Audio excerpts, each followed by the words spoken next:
This poem is called The Perfect Place, Posthumously Yours. It's been for 2 prompts. This week's poem's about a prompt on Blue Sky, exit wounds.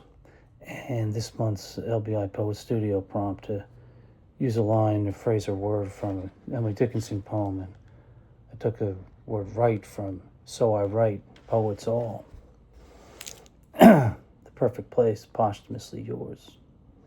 When I started to write this letter, it was all I could stand, with Edward Bear singing "It's the Last Song I'll Ever Write for You" on the phonograph. Maybe it will take 2 years to finish. Maybe it will take 2 years for it to find you, and I won't be here anymore. The Raveonettes have been playing Last Dance for 17 years. Sune's pursed lips barely unzip as he squeaks, "Baby, baby, please." And Sharin cut glass eyes glimmering under liquid platinum bangs, cooing, "If this is the last dance, this is the last dance. Save it for me, baby." What happens to your soul when you probe a prolonged ache for so long? Microscopic razor cuts shearing the gossamer sheath of your psyche. People in trauma have been saved by words on a wee bench for Scott in Kelvingrove Park. We've still got hope, so I think we'll be fine. Maybe it's true, but it wasn't for him. I'm torturing myself in bed, well after mud night, binging Frightened Rabbit. I know the perfect place may never exist, yet how far from perfection can one survive? How much air does a locked room suck from your personal space and leave you recognizable? Yes, I'm bored of flying, but I still want to be here too. I just don't know. I almost wrote, I just don't know how. But I didn't leave the how in. But I'm not sure if it belongs or not. But I mean, the poem, quotes 3 songs. The Edward Bear song. It's the last song I'll ever write for you, and talking about how he would leave the light on for 2 years. And but then they were done. But were they done? I don't know. And then the Raveonettes is funny because I didn't even realize that Last Dance was so, 2009, or some, so 17 years they've been playing.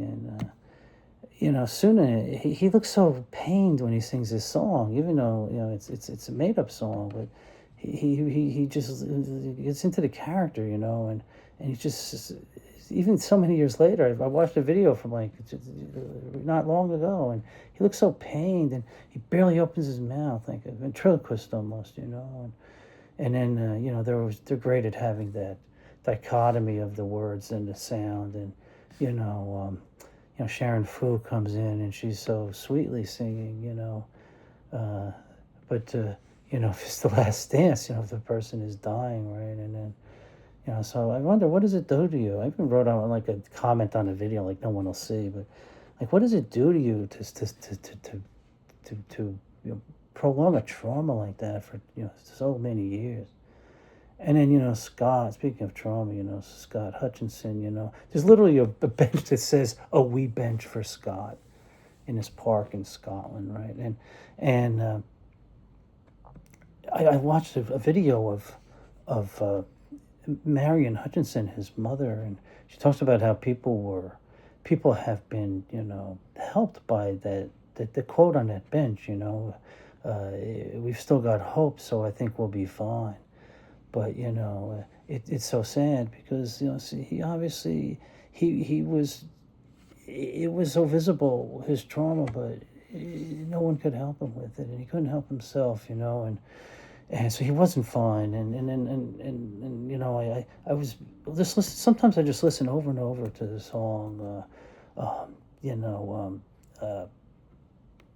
I still want to be here, because it was on the last album, the last Frightened Rabbit album. I still want to be here, but did he? I don't know. I think he did want to be here, but he didn't know how, And he says the perfect place may never exist, So.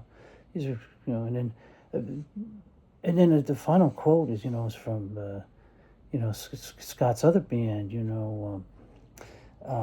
Master System, And which was even after the Frightened Rabbit album, and he's singing, "Bird is bored of flying."